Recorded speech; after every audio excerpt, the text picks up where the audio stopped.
So far, we have discussed the stability of unsteady diffusion and we have looked at the explicit and implicit schemes.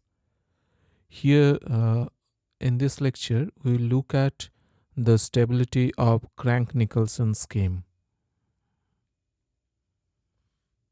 You remember the Crank-Nicholson scheme, which is given by half of explicit plus half of implicit. So here I have the first hop, that is the implicit hop, and then the second hop, which is the explicit hop. So the discretization left side is given by forward in time, so uijn plus 1 minus uijn divided by alpha delta t. But at the right side I have half of implicit plus half of explicit. We use the similar idea of growth factor, that is g is epsilon ij n plus 1 divided by epsilon ij n, and one mode of round of error is this epsilon ij n, which will be given by an amplitude am and an exponential in time term and exponential in space term. Here we have two exponentials in space in x and y direction. And then as we go for I plus minus 1, we move ahead in x plus minus 1.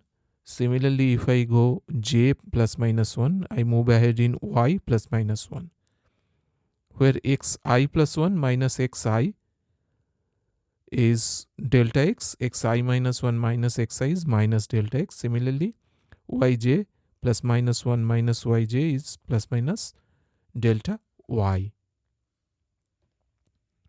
If we now take this ratio epsilon I plus minus 1j divided by epsilon ij, and we see that both of them are at nth time step, so exponential plus minus p km delta x, and p is simply root over minus 1. This km delta x, we take that as beta, so this is exponential plus minus p beta, which now takes us to epsilon I plus minus 1j at n plus 1th time step divided by epsilon ij n nth time step equals epsilon ij n plus 1 divided by epsilon ij n, and then we have another term epsilon I plus minus 1 n plus 1 divided by epsilon ij n plus 1. So the first term is the g term, that is the growth factor, and second term is exponential plus minus p of beta. Similarly, we can deal with this exponential I j plus minus 1 at nth time step divided by exponential ij at n, and it will give us exponential plus minus p theta. Here this lm delta y, we are writing that as theta, and thus this epsilon I j plus minus 1 divided by epsilon ij, when I am dividing n plus 1, and here I have nth time step, so it gives us once again epsilon ij n plus 1 divided by epsilon ij n, which is the growth factor, and multiplied by epsilon ij plus minus 1 n plus 1 divided by epsilon ij n plus 1, so that is the exponential plus minus p theta. So with this idea, we can now see that if I write the equation of a round of error, we can start with the governing equation of u, and then I replace this u by this epsilon really, that would be one mode of this round of error, and then I divide both sides by epsilon ij n, exactly the same way we performed in case of explicit and implicit schemes. So here I have epsilon I minus 1j n plus 1 divided by epsilon ij n minus 2g plus epsilon ij I plus 1j divided by epsilon ij. And same way here I get this j minus 1 and j plus 1. These two are this term and this term, these two terms are implicit part.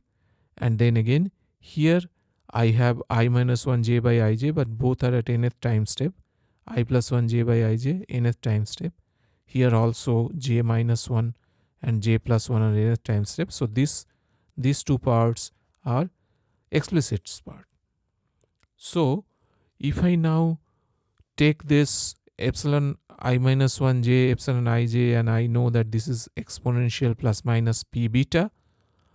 One is exponential plus p beta here, exponential minus p beta here. Together we have twice cos beta. So I have this twice g cos beta minus twice g cos theta minus twice g, and then I have 2 cos beta minus 2, 2 cos theta minus 2. So we don't have any g here.